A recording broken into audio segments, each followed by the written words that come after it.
his name to Amanda and slid his desk closer to hers. It was hard to concentrate on the work while sitting close to such a great-looking guy. Luckily, Dave understood the problems and solved them easily. "Why are you in summer school?" Amanda asked. "You know this stuff." "This is XYZ stuff, yeah," he said with a smile. "It's the later stuff that, the tangents and arcs and things that messes me up." "You're ahead of me then," Amanda admitted. "I got lost right here in A equals X. I've even forgotten what I used to know from freshman year." "This part isn't hard," Dave said. "Here, think of it like this." With pencil and paper, Dave explained the problems in a way that made sense to Amanda. "I wish you had been my teacher," Amanda said. After successfully completing a problem, "Then maybe I wouldn't be sitting here right now." "But then we wouldn't have met," Dave said lightly. Amanda suddenly felt shy. "No, I guess not." And after class, Amanda and Dave walked out of the school together. "Are you from Sea Haven?" Amanda asked. Dave nodded. Lived here all my life." "Do you know anyone named Chrissy Minor?" "Nope." "Do you know an old woman named Lorraine? Maybe Lorraine Minor?" "She has a daughter named Eloise who goes to college." Dave thought a moment, then shook his head. "Don't know them." "But doesn't Sea Haven have a small winter population?" Amanda asked. "I think you'd know just about everyone who lives here." "Thought I did," said Dave. "Why do you want to know?" Amanda shrugged.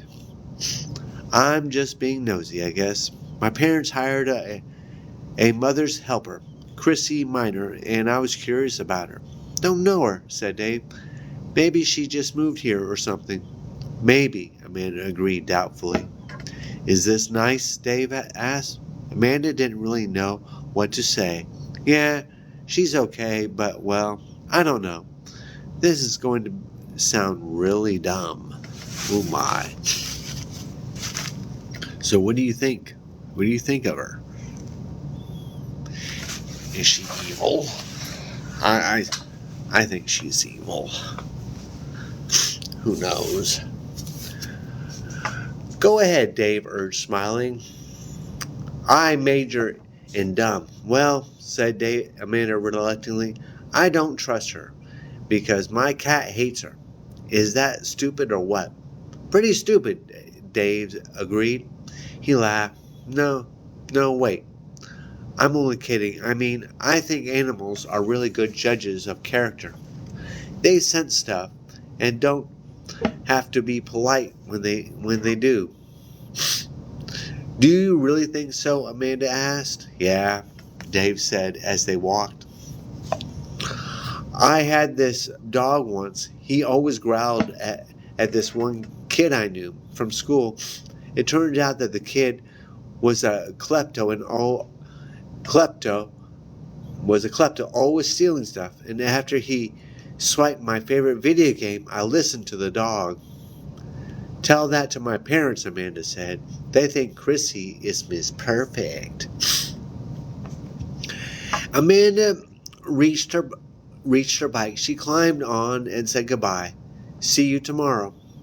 On the way home, she thought about what Dave had said about animals. Then she started thinking about Dave. He was really cute. When she reached the house, Amanda leaned the bike against the front. She went inside. "Mom," she called. No answer. "Mary? Kyle?" Silence. Amanda shoved the glass door open and hurried out onto the deck.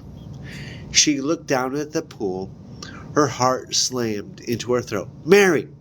Mary was floating in the center of the pool, her eyes closed, her wispy hair spread like a fan around her face. "Mary!" Frozen in horror, a single thought screamed into Amanda's head.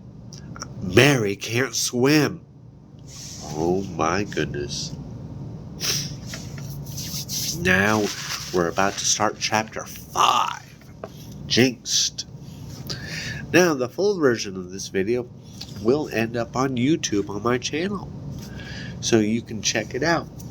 And if you like YA horror mystery adventures that is reminiscent of Fear Street, obviously you like Fear Street, that is with creepy and spooky vibes, and a little bit of teen romance and a vampire, then you have the book Vampire Juice. My link is in the bio.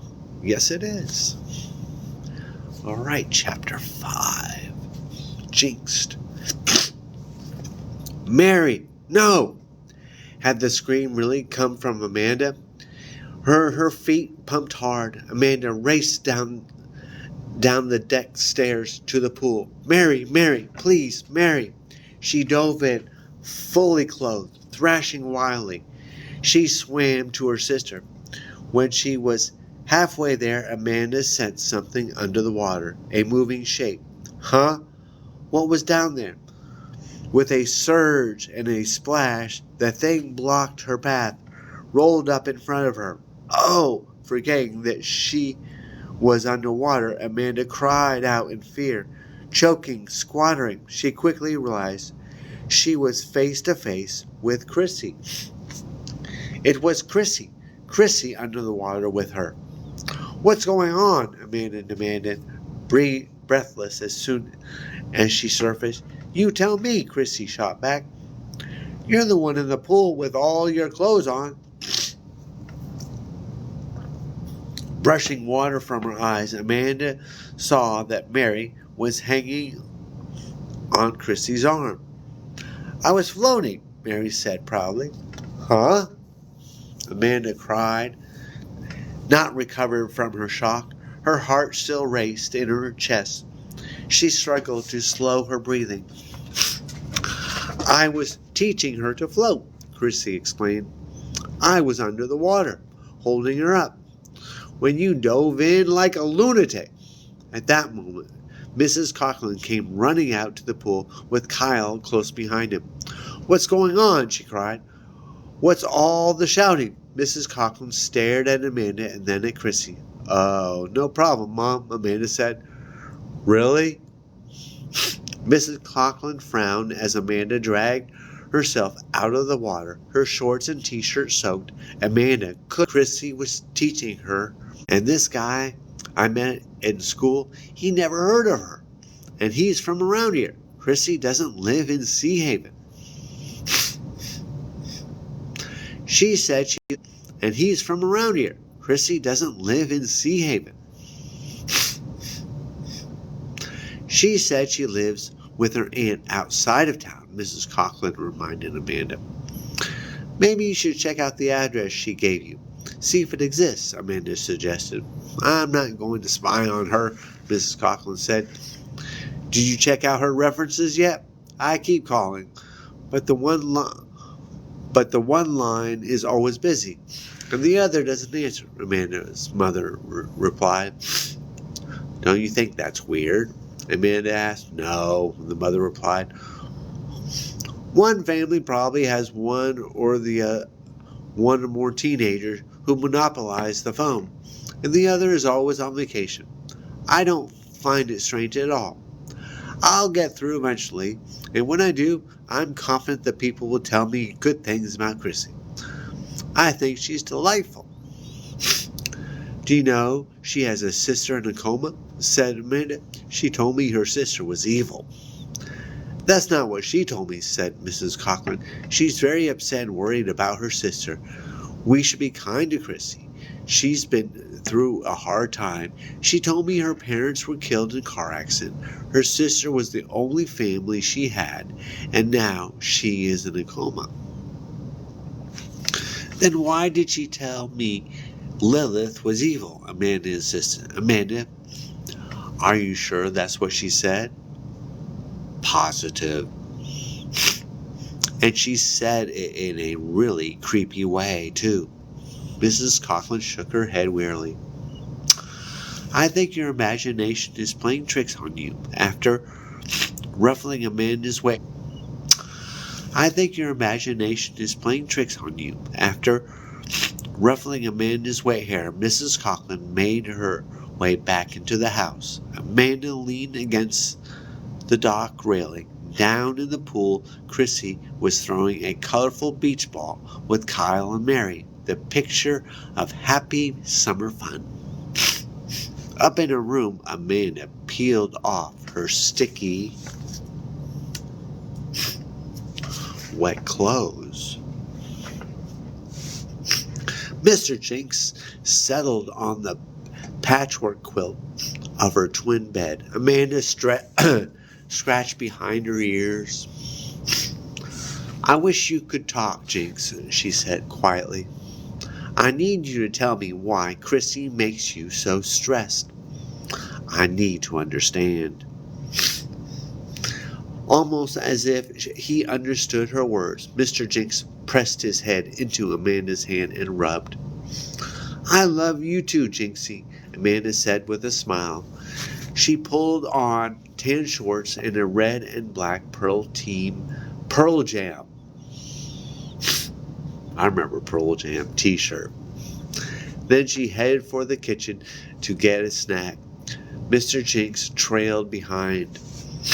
On the way, she passed the bedroom her parents were using as an office. Her father sat in a comfortable chair, sorting through a stack of papers.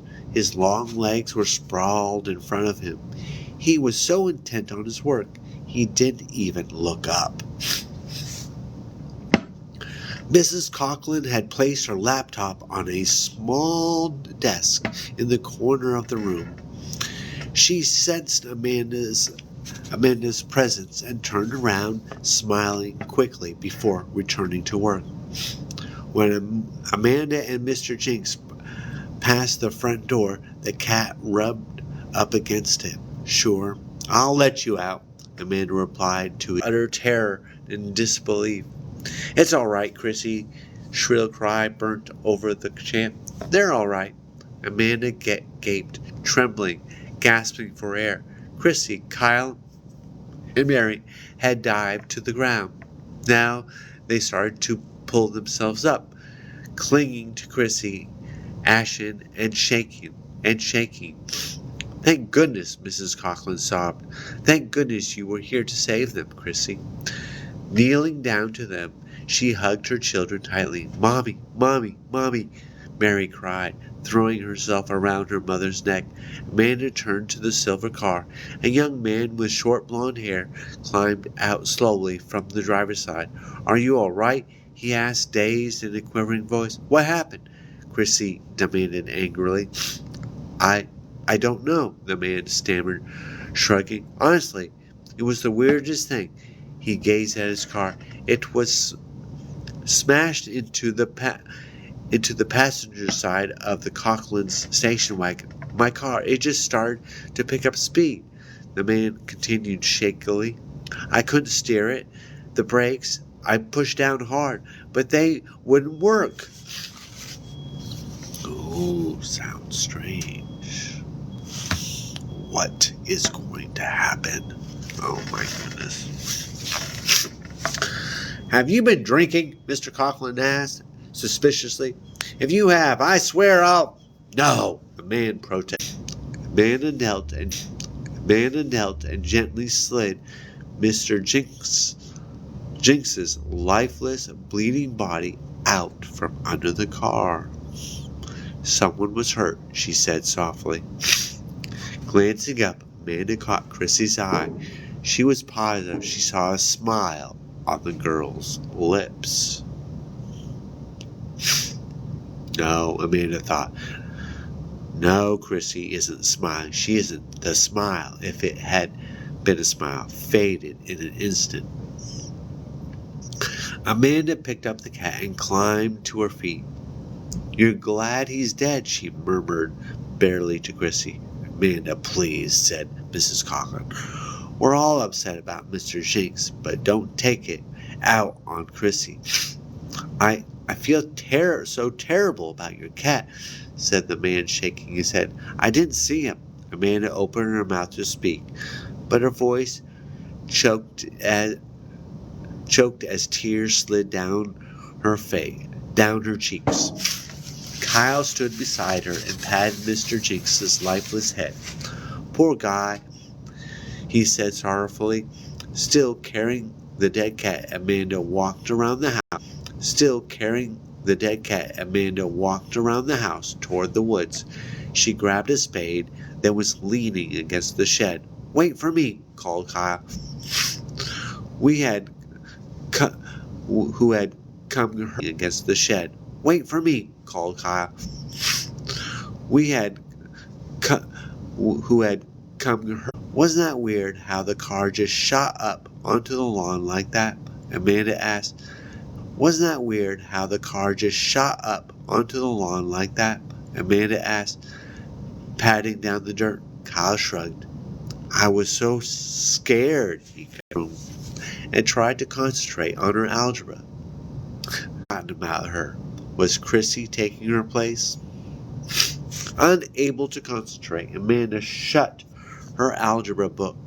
Sighing, she headed down to the living room to join the others. Standing in the hall entryway, she watched them. Everyone was so engrossed in the game, no one noticed her. Why doesn't anyone notice her? Interesting.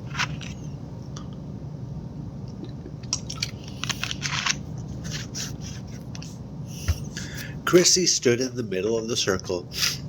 She was acting like a creature with claws. Then she placed her fingers at her temples. A bull, Kyle guessed. Chrissy shook her head. No. She clawed the air again. Cat, Mary guessed. Chrissy touched her nose to signal that was the right answer. Then she snatched off Kyle's baseball cap. She tossed it on the floor, kicked off her sandals, and stepped into it. The cat in the hat, Mrs. Coughlin guessed. Right, cried Chrissy gleefully.